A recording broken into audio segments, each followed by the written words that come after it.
The broadcast is now starting. All attendees are in listen-only mode. Hi everybody, welcome to the Lunch and Learn series. We're up to number 6 today, so our last session together.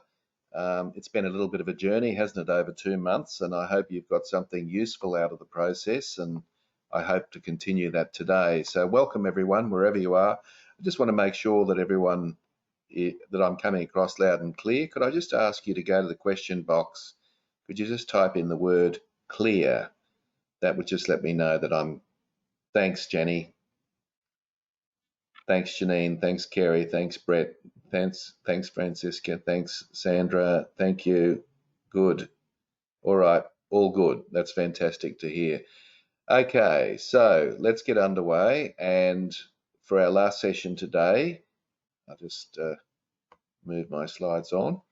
So let's just do a quick recap of where we've come from because, as I said before, it's a bit of a journey. So we got you to do that profile at the beginning, and that was to look at the 5 approaches to dealing with conflict. And the idea about the profile was to suggest that which of those 5, competing, accommodating, collaborating, compromising, or avoiding, you favour most. And do you overuse those? And the ones where you got the low score, are you not using them enough? And the whole point of that was to try to use a variety of different approaches based on the situation that you're in and indeed the people you're dealing with.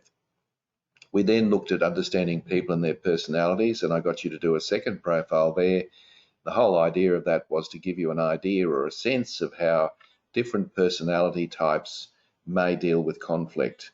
So I hope you found that useful. Then we talked about, and I got some great feedback from session 3 around managing emotion in conflict situations and trying to circumvent the amygdala hijack that I talked about, which is when the brain freezes and you go into that flight or fight mode. And we've all been there. And really, I guess it's just to take that deep breath and just think and not allow the amygdala hijack to kick in. Then we talked about the concept of assertion and the idea that assertion's not being aggressive. And when you're acting in an aggressive frame of mind, when you're dealing with conflict, you're basically not going to be all that effective. It might give you a quick sugar hit that you feel comfortable, or you think the other person deserves, to feel your wrath at the time. It's not necessarily an effective way about going about things. And in Unit 5, we looked at some communication skills around dealing with conflict. So we've got to the stage now, and I guess one of the key communication skills we talked about was to use paraphrasing, and listening skills is two very important things in dealing with conflict. So today we're going to look at receiving and giving constructive criticism.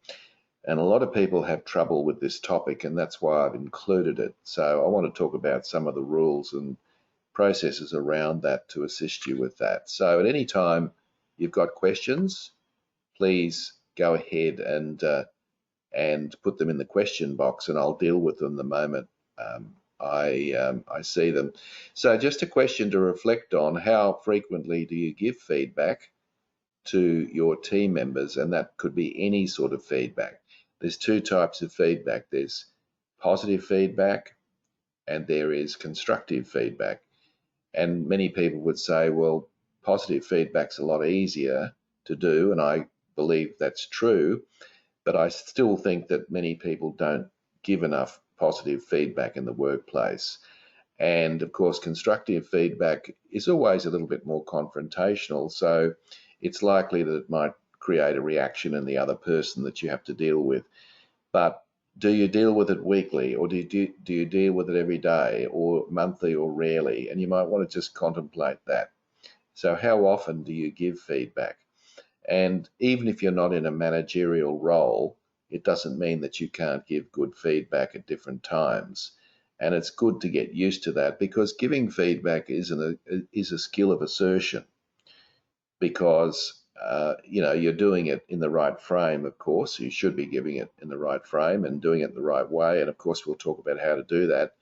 But ultimately, it's about assisting the situation and perhaps remedying behaviours that need to be improved or changed or even maintained. So I'd like you to have a think about how often you do that, because what I'm proposing is that you could do that a little bit more often, regardless of how often you do it, unless, of course, you're doing it daily, and that's great. But most of us don't, and the studies show that time and time again.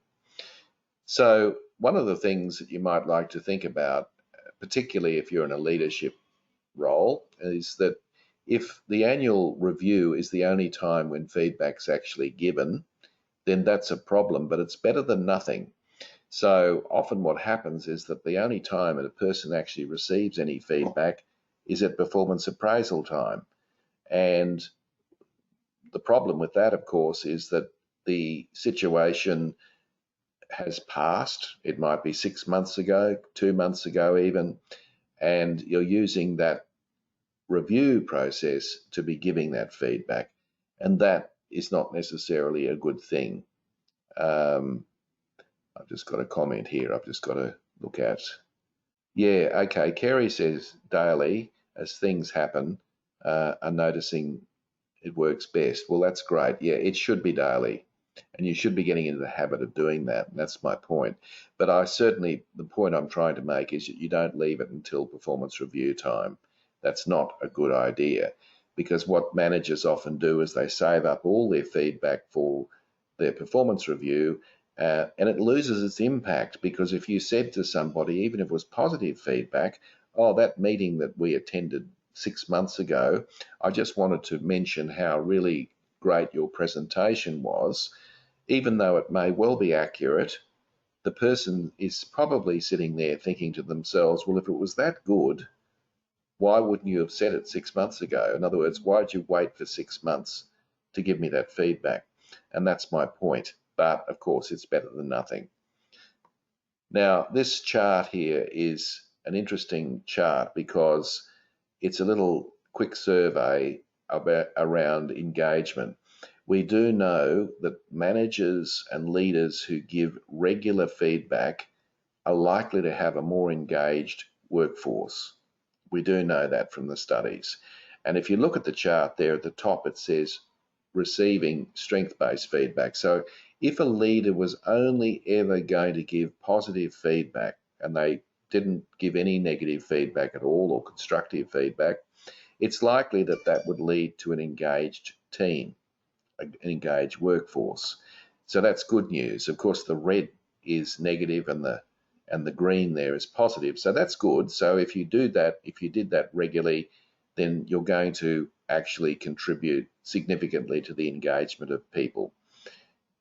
Interestingly enough, if you only ever give constructive or critical feedback, okay, if that was only whatever you gave, you would still, assuming it was done correctly, of course, you would still have a reasonably engaged workforce. And that's a great thing, because obviously that's what anyone would want in a team.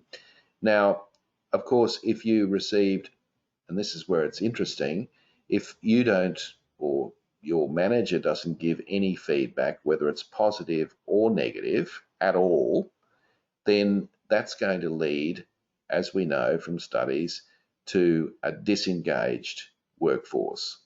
So feedback is critical to human nature, because people want to know where they stand. They want to know whether they're doing it right, whether they're doing it wrong, but they want to know. And people really, if they don't find out, then it can often lead to disengagement. So I'm just sharing the connection between the levels of engagement in your team and the level of feedback that you might give. All right. So basically the message is pretty simple. If you want a more engaged team, then you need to indulge in regular feedback. And the best place to start, interestingly enough, is with positive feedback. Just start giving positive feedback to people. And I do hear people say to me, oh, yes, but if I do that, people will just drop their bundle. No, they won't. In fact, what will happen is when you give someone positive feedback and you do it genuinely, and there's a level of trust there, then what people will do is they'll always try and rise to that expectation. So that's the good news.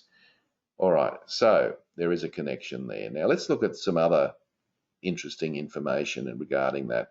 Roughly by a 3-to-1 margin, employees believe that constructive feedback does more to improve their performance than positive feedback. So basically what that means is that people do want to hear the constructive feedback. They do want it. Now, there's an interesting thing here. They might want it, but they may not accept it when it's given. And because they may not accept it, you may assume that they don't want it, but they actually need it. So constructive feedback is something that human beings do crave. They need to know how they're going. Now, the secret to having employees listen to your feedback is ultimately whether or not they respect you. And this is critically important. So what that basically means is that you can give the same feedback to two people, and one person adopts it and takes it on board, and the other person doesn't. And if you want to know what the variable might be, it could well be the level of trust or the level of, the level of respect they have for you in terms of whether they're bothering to listen to that feedback. Now, the irony is, in order to get respect, you need to give feedback. So if you don't give any feedback, it's not likely that you're going to be respected. So it's a kind of a vicious circle. Giving feedback leads to respect, assuming it's done the right way. And of course, if you don't give feedback, then it'll lead to disrespect. And people in any leadership role are in the business, or should be in the business, of being respected rather than liked. So it's very, very hard to earn respect. It takes a while to do it. It's not going to happen with one comment. It happens over a period of time. That's the bad news, or the good news, I should say. The bad news is, of course, it doesn't take much to destroy respect. So the idea is that you need to work at it on a constant basis. All right. So as I said before, you can give the same feedback to two people and get a different response, and a lot of it's got to do with the degree of respect that you have for the other person, and vice versa. The narrative is important, says the owner. That's correct. And, I'll talk a little bit about some of the do's and don'ts around that. Now, feedback could be upwards as well. And I'm going to talk about that today as well. I think a lot of people are reluctant to give feedback to their boss because they're worried how the boss might accept that feedback. And that's a legitimate concern. And I can't think of anything sillier than giving feedback to a boss at the wrong time, in the wrong place, in the wrong way, and finding that you get their back up. But if you don't give people feedback upward, you end up in a situation where they assume that they're doing it right, when in actual fact that they're not. So upward feedback is critically important as well. So here are 7 questions you might like to ask yourself when if you're a leader. Here are 7 questions around managing expectations. And it's quite complex. So let's have a look at the first question. The first question is, what are your expectations as a leader? Are you clear about where the line in the sand is in terms of the behaviours that you expect from the people that you lead? Now, you might think that's fairly straightforward, and it probably is. But you need to be crystal clear in your mind about what the minimum acceptable standard of performance is for all the tasks and things that are done in your team. Because if you're not clear about it, there's certainly no way that you can possibly give any feedback based on any sort of foundation. So that's the very first question, but it's not the only question. The next one is, of course, have you communicated that expectation to your team members? And again, I often hear leaders say to me, well, I did talk to them, my team the other day about X or Y, but, I thought I thought I'd only need to do it once. You need to do it moment by moment, situation by situation, project by project. You need to do it one-on-one and with the team. It never ends. And that's why I say it's important to keep explaining your expectations of other people on a regular basis. Now, just because you've communicated it doesn't necessarily mean that you've managed expectations, because the third key question there is, do your team understand your expectations? Now, often they won't say to you, I don't understand what you mean, because it might make they become exposed by saying that. So often the assumption is that you can walk away and think, well, everybody understands and everybody's on board. So do they actually understand what your expectations are about? Because obviously, if they don't understand the expectations, they're not likely to meet them. So they need to understand what those expectations are.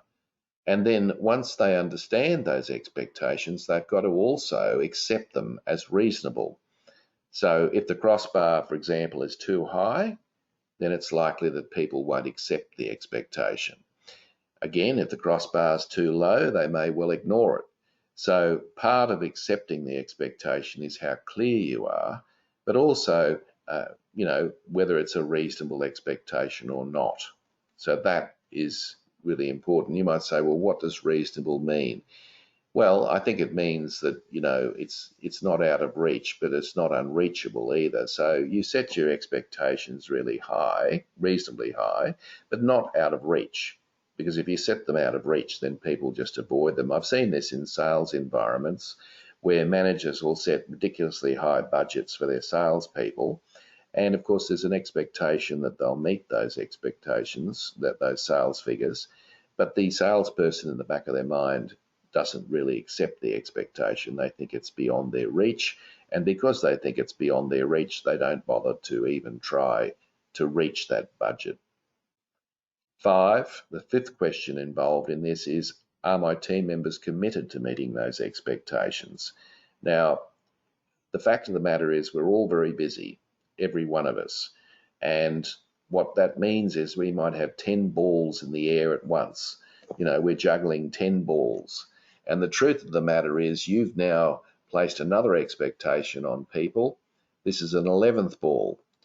So are they committed to meeting those expectations? So one of the key questions that I would use if I was in your position, and I do anyway in my own work, is that when I've explained to somebody what my expectations are, what I should say to them is, or ask them is, are you committed to finishing that report by the close of business today? Or will you mention something in the meeting tomorrow? Can I get your commitment on that? It's a good question to ask because what you're looking for is a nod or a grunt or a yes. Ultimately, that's what you want because that way you know that they've made some sort of a verbal or non-verbal commitment to meeting the expectations. And because of that, they're more likely then, because of that, to meet those expectations. So, ask people for their commitment. Don't just assume you've got it. And that's the problem. A lot of people just assume that because I've mentioned it, that the person is going to walk away committed. Ask them for their commitment. It's quite a respectful thing to do and quite an assertive thing to do as well.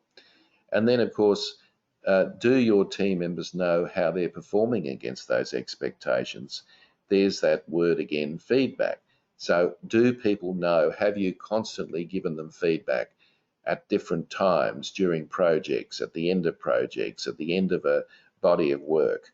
Have you actually shown them or explained to them whether they've met your expectations or not? Because obviously if you have no feedback, you can do all these other things, but if there's no feedback at all, then the person will think, well, that's just words. That's just words. So because they're just words, I'm not going to worry about meeting those expectations. And the very final question you need to ask yourself is, am I supporting my team members to meet those expectations? Now, what that means, of course, is you may need to go into bat for one of your team members. You may need to resource them in a different way. You may need to contact another colleague in another section or department in the organisation to open the door for that. For example, let's say that you've got a report to write by the close of business today, but you haven't received the information that you need from another department because somebody's dragging the chain. But you feel reluctant to contact them because maybe they're in a more senior position or something, or you just don't feel comfortable. So if that person felt comfortable explaining that to you and then you said to them, well, look, leave it to me, I will go and talk to that person, and hopefully we can get that information to you so you can meet your expectation or my expectation of you to get that report written by the close of business today. So that becomes important as well. So you can see that it's quite a complex arrangement, isn't it? And it's not a simple thing. You've got different expectations around that and different questions to answer. So what you might like to do is to think about which of those expectations do I meet. All right, now let's talk about some of the fundamentals around feedback that I think are very important. And I mentioned before, if the performance review is the only time you're giving feedback, then obviously it's not timely, because it wouldn't necessarily have happened, the day before. So if you're giving feedback on people on their performance at review time, it means that you probably haven't given it in a timely way. It's really important for you to give the feedback as soon as possible after the event. Now, that's important because the sooner after the occasion, the better, because by doing it then, the person knows that it's important. So in other words, you've got to down tools and find the time and the opportunity to do this as soon after the event as possible. When I say the event, of course, I mean the incident that warrants the feedback. So the sooner you do it, the more effective it's going to be, notwithstanding all the other things that we've got on our plate at the time. So it's really a good idea to take or seize the moment and to give the feedback right at the time that the incident occurred. Whether it's positive or negative, it doesn't matter. It's as soon as possible, and not to make excuses for that, and to do it. So that's really a very important consideration. Another important consideration is you need to be very specific about the feedback. So before you open your mouth, you need to think about how you're going to express this. And I'm not talking about sugarcoating either. People need to know precisely what you mean. So it's, you hear, I've read this time and time again to my dismay about this, you're supposed to give a positive and then you give the negative and then you give a positive. All that does is dilute the real message, which is the negative. So don't try and sugarcoat it. You need to, but then again, remember all the things we talked about in assertion as well. There's a way of doing it. And what I want to do now is explain to you how you might go about that a little bit more effectively. So let's have a look at how you might do this. So let me give you an example. Let's say that you said to somebody at a meeting, you said to them, overall, good job at the presentation at this morning's meeting, but it could have been better. Now, if you give feedback to people about that, and that's the way you express it, then probably what's going to happen, and I'm sure you'd agree with me, probably what's going to happen is that people will probably walk away and think to themselves, what did I do wrong? Because that'll be probably the thing that they'll come out of that feedback from, because all they can remember is that last comment, but it could have been better. So the idea is that you need to give them positive feedback. You need to give them more specific feedback. What you've got there is too vague, too generalized. You need to be more specific. Try this on for size. How about you said this? How about you said, great job on the presentation. I really like the way you use statistics to back up your key points. One small comment. Maybe for next time, it'd be great to invite more comments from the group to get them more involved. Now, I'm under no illusion about that. In fact, if you gave that sort of feedback, one is they know what you liked about the presentation, which was, of course, the use of statistics, and you went to a lot of trouble putting charts and graphs together. Wonderful. But the second point is they also have got a constructive suggestion for improvement in the future by saying to people, invite more comments. You'll probably find if you gave someone that feedback, they may well agree with you and say, yes, I was a bit nervous. I should have asked more questions and I should have engaged people more so than I did, you see. So that becomes very, very powerful as such. Now, another concept around this that's really important is the concept of frequency. And what I mean by that is that, and I've said this before, you need to be giving it moment by moment, situation by situation, incident by incident, meeting by meeting, whatever it might be. Feedback is ongoing, never ending. It's just part of your job, basically. And just think about it this way. If people aren't getting feedback regularly from you, then they're not used to it. And if they're not used to it, they may not be very good at accepting it, particularly negative feedback. So the best way to train them to receive feedback in the appropriate way, of course, is to give it regularly. Because if they get regular feedback, they're used to the idea that you're going to be giving them regular feedback. So frequency is critically important in terms of feedback. All right, now the other thing about feedback, it's not all one way. And I think the important thing is that feedback should be about you engaging the other person as well. So it should be a conversation, not just a statement and then you walk away. It should be using open-ended questions: why, what, when, who, where, how, and which. Now, all of these questions will give you more than a yes or no. So what did you mean by that? Or where do you think you could have improved? Or why did you say that? Or how did that happen? By engaging the other person, you're actually getting them involved in the conversation. Now, the problem with that is that you have been trained, as I have, and we all have, if you've done any study at all, whether it's an apprenticeship or a degree or anything at all, and we've all done something, what that study has actually taught you is how to answer questions. All right, so if someone hits you up with a question, you're able to answer it because that's what the study's for. It's to teach you ultimately how to answer questions. So if you move into a leadership role, then it becomes difficult because now I'm suggesting that you get in the business of asking questions rather than answering them. So this is not necessarily a natural thing. So what you need to do is leaders are in the business of asking questions, not answering questions.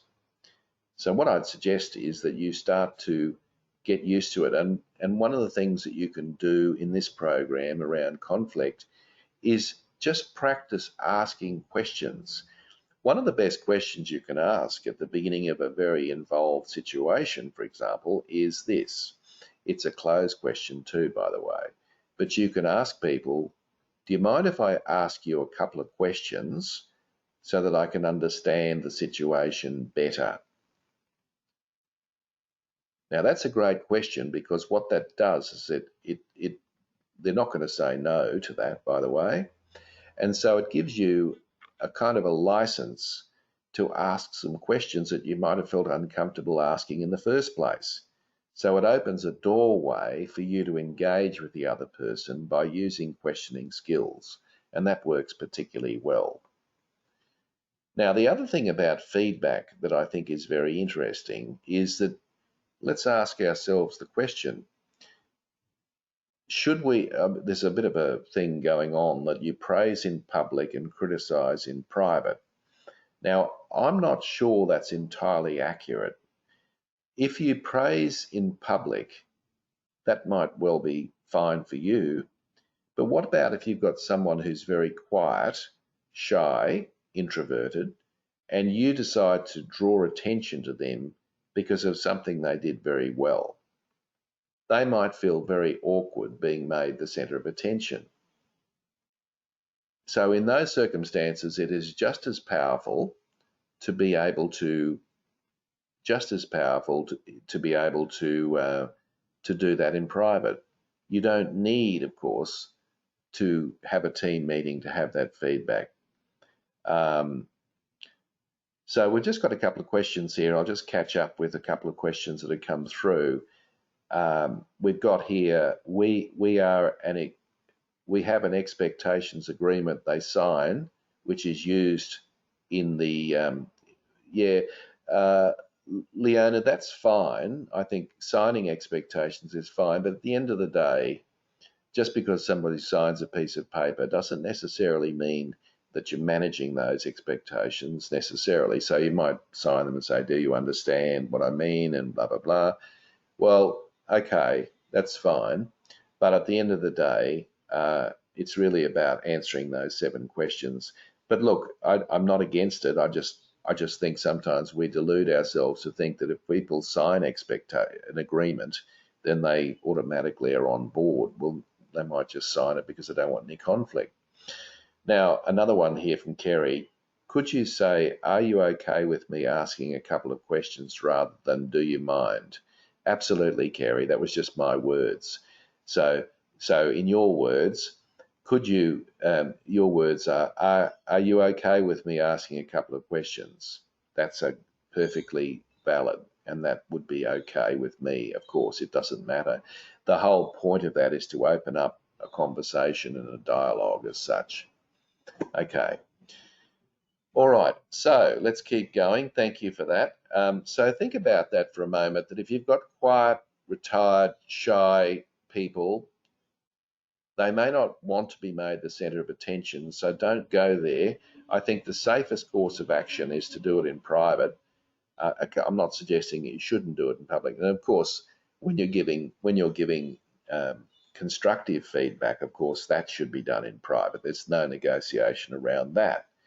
You don't want to draw attention to that incident to other people. That's not necessarily appropriate, unless it's involving them, of course. But I wouldn't be doing that at a team meeting, for example.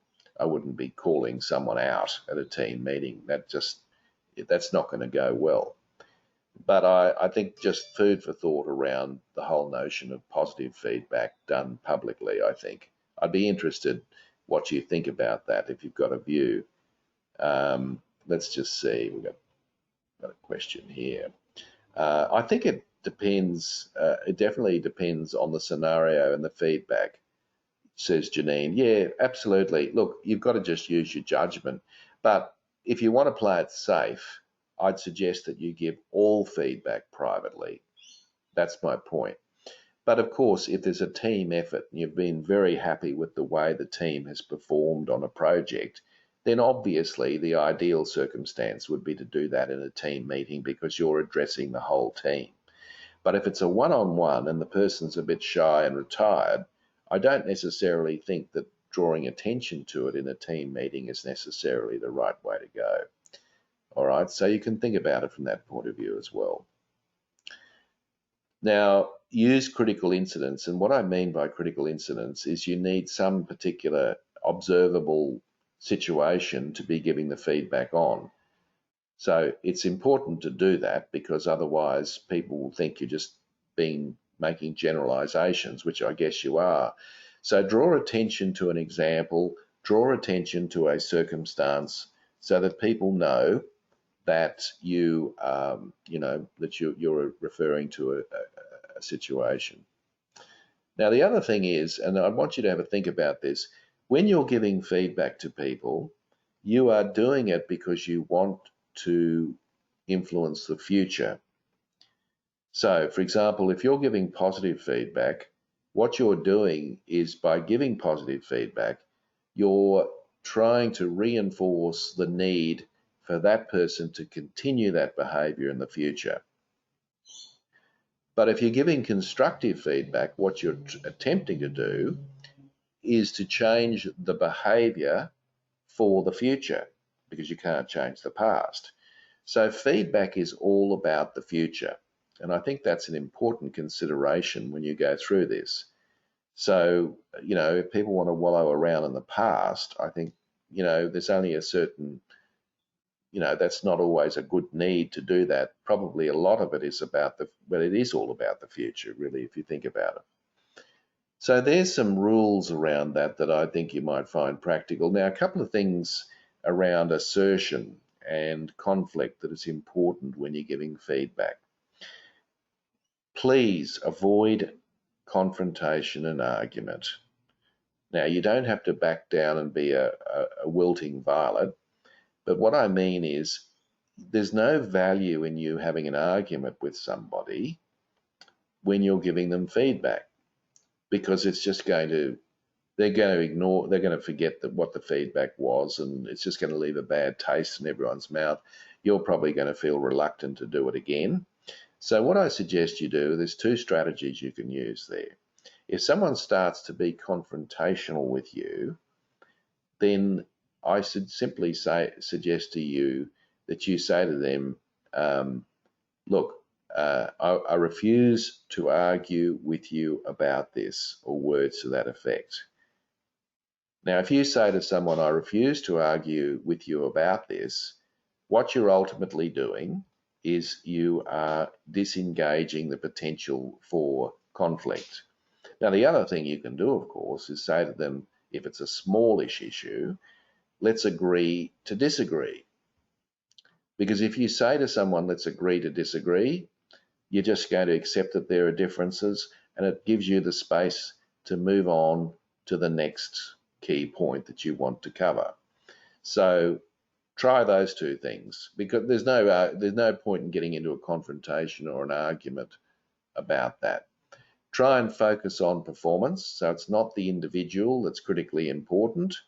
This is all about the performance. So this is all about the person. Sorry, this is all about the performance, not the person. So talk about the critical incident. Talk about the behaviour that you want changed. That's the key message when you're giving feedback. Focus on the future, which I've talked about, because if people want to make excuses and say all sorts of things, you can entertain that to a certain degree, but you need to move the conversation on to what's going to happen in the future, because ultimately that's why you're giving feedback. Emphasize strengths as well as weaknesses, and by that what I mean was try and end on a positive note. And by that what I'm suggesting is that you might say to the person, I'm sure we can change this behaviour in the future. Let them know that you've got confidence in them to be able to do what you've talked about.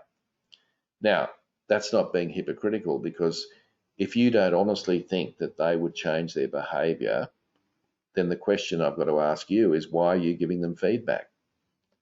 So if you don't think they're going to change their behaviour, then it's a waste of time and energy to give people feedback. So letting people know that you've got confidence in their ability to change, I think, is really important. And you can do that at the end of the conversation.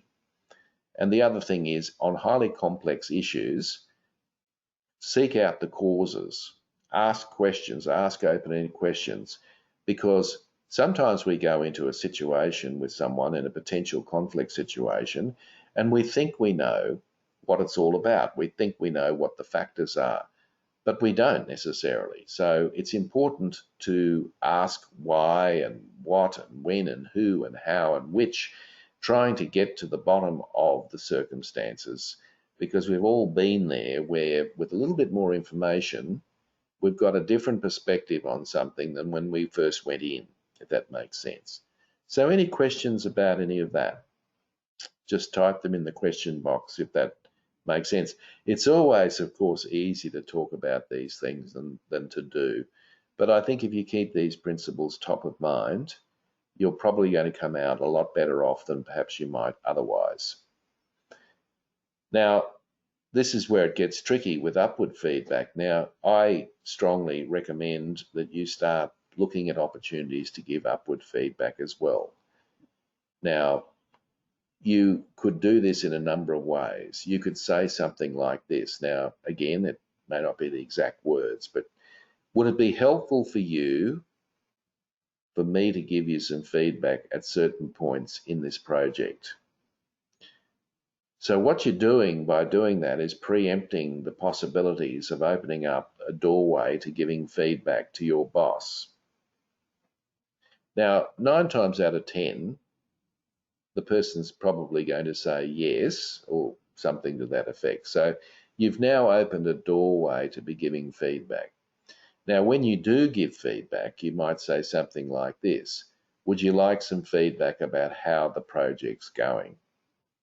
Now, why bother asking a question? Why not just launch in and give the feedback? Well, by asking that question, it's courteous, and that's a good starting point. And probably the option is it's probably going to be negative feedback if you're going down that road anyway. So you're opening up the door. Some people are going to be open to feedback at different times. You have a bad day, you might be less open to feedback than you would if you had a good day. So by asking that question, you're just creating time and space for yourself, and you're being courteous at the same time. You're respecting their rights to receive feedback, as well as your rights, of course, to give feedback. So there's a couple of questions that might help. So, a couple of other points about this upward feedback. Before giving feedback, you need to gauge whether your boss will be open to what you have to say. Now, you be careful with this because you don't want to preempt it too much. You can't just sit, you're not a mind reader. You don't know for sure that they will be receptive to this. But look, if they just had a really bad day and they've been pushed from pillar to post, and you're going to give them some negative feedback, that it's probably not ideal. So I'd probably think that that would be a legitimate excuse not to do that.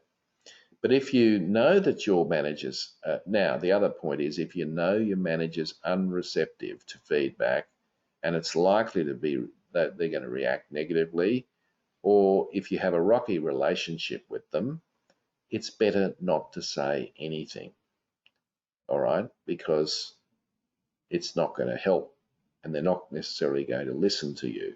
So it's tricky. And the irony, as I said earlier on, is if you want to have a better working relationship with your boss, there needs to be some open communication. Of course, part of that being feedback. That's a prescriptor for a good, robust working relationship. But on the other hand, of course, if you've got a bad relationship, then feedback's probably not going to help. So it's one of those paradoxical things that you need to think about. So look, you pick your mark is basically the word, the summary I would give you. So a couple of key principles as we get towards the end here is, one of the things I suggest you do is to be clear. You think out carefully what you're going to say before you open your mouth is a good idea. Think about, honestly, am I giving this feedback to add value?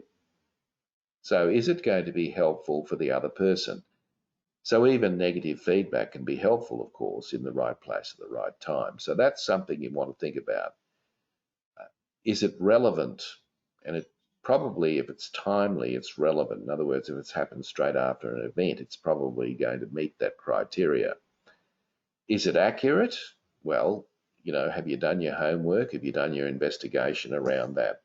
So those things are principles to keep in mind when you're giving feedback. Okay, thanks, Nick. Thanks for letting me know. You probably left, but Nick's just saying he has to go to another meeting, so that's fine. I appreciate it. See you, Nick. And moving on, if I may. So even when you have a great relationship, launching into unsolicited feedback is ill-advised. So even if you've got a good relationship with your manager, just giving that feedback out of the blue is probably not a good idea. If your manager does not directly request feedback, you can then ask he or she, would they be open to the feedback? That's why that question is very important. This is often easier said than done, of course, but I don't want you to shirk away from the idea of giving upward feedback. This is the only way a manager learns anything. And you yourself, of course, have got to be open to that feedback as well from below or above. You need to be able to process and think that through. So, folks, are there any questions at this stage before we wrap up? Because now's the time, I think, for questions. Anything at all that I can assist you with. So the homework, I'm sure you would be aware, is about inviting feedback and giving and receiving feedback constructively. So I want you to get used to asking feedback. I want you to do this, and I want you to have a go at it. The safest place to start, as I mentioned earlier, is really to give positive feedback. So look for opportunities to give positive feedback, because if you can do that, then you're getting used to getting the idea of giving feedback. And I think that's a good place to start. So that's your homework. All right, so folks, that's the end of our Lunch and Learn series together. I've got to say I've enjoyed working with you. One of the things I've really enjoyed about this group is that there's been lots and lots of engagement, and that's been wonderful. So I do really appreciate that. It's a bit of a difficult mechanism to do, you know, medium, I should say. I mean, if I'm in a room, I can do that very easily. So just got a couple of comments here and feedback too, I might say. I'll just read them out. Can I just confirm with you, if I work with a difficult person who does not talk to me, but I would like to improve the relationship, can I give feedback? Absolutely. Well, look, it depends on what the feedback's about, but I don't think there's anything wrong with broaching the subject about your working relationship with someone. Now that might seem a little confrontational, but it's not really. If you said to someone, I'd like to, I'd like to improve our working relationship, and I'm interested in receiving any feedback on about how I might do that, is an easy starting point. And then, of course, that means, do you mind if I give you some feedback as well that might help? So if you don't broach those subjects, the problem is it's never actually going to improve. It's going to be like the elephant in the room. And of course, some relationships can't ever be improved, and we accept that. So that would be what I'd suggest there, Francisca. Robin says, thanks, Tim, have learnt heaps and feel more confident in dealing with conflict. Thank you for your feedback, Robin. I appreciate that very much. So, folks, are there any other comments before we wrap up? All right. No? Okay. Well, look, thank you, everyone. I hope that I've helped, even if you've taken one or two things away and you've gone ahead and you've tried something new, then that's great. But the trouble with these sorts of programs is you've actually got to do something different. The real work, of course, is the homework. So thanks, Leona. I appreciate that feedback. Thanks, Michelle. I appreciate that feedback too. Um, Thanks, Brett. Plenty of tips. I appreciate that. Thanks, Tim. I have been practicing being assertive. Good on you, Jenny. Thank you. Will the slides be available for a little time? Yeah. Look, good question, Catherine.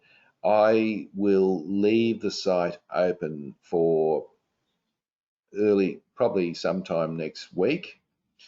I've only got a certain number of spaces on the site, and that's why I do that. So I will. So my point is, and by the way, the video is not necessarily going to be there for a while. I've got to get on a plane very soon, and so I'll probably put all that up tomorrow if that's okay with you. So just thought I'd let you know that. So thanks, Sam. Great program and plenty of info to work with. Thank you. Appreciate that. Ed says thanks. Thanks. Lots to practice. I think that I will revisit and go back over the entire program, says Francis. So that's great. All right. Thanks, everyone. All the very best, and have a great rest of the week. And if you're keen on doing another Lunch and Learn, you know where to find me, I'm sure. And there's many topics that I cover as well. I've got two coming up in the near future. One of them is on conversations. And if you're keen to know more about that, just let me know, and I'll send you out some information. And the other one I think is it's conflict, so it's the one we've done. So, but you could certainly join the conversations one. So thanks everyone, all the very best, and we look forward to potentially working together sometime in the future. Thanks everyone, and all the best for the rest of the week. Thank you and goodbye.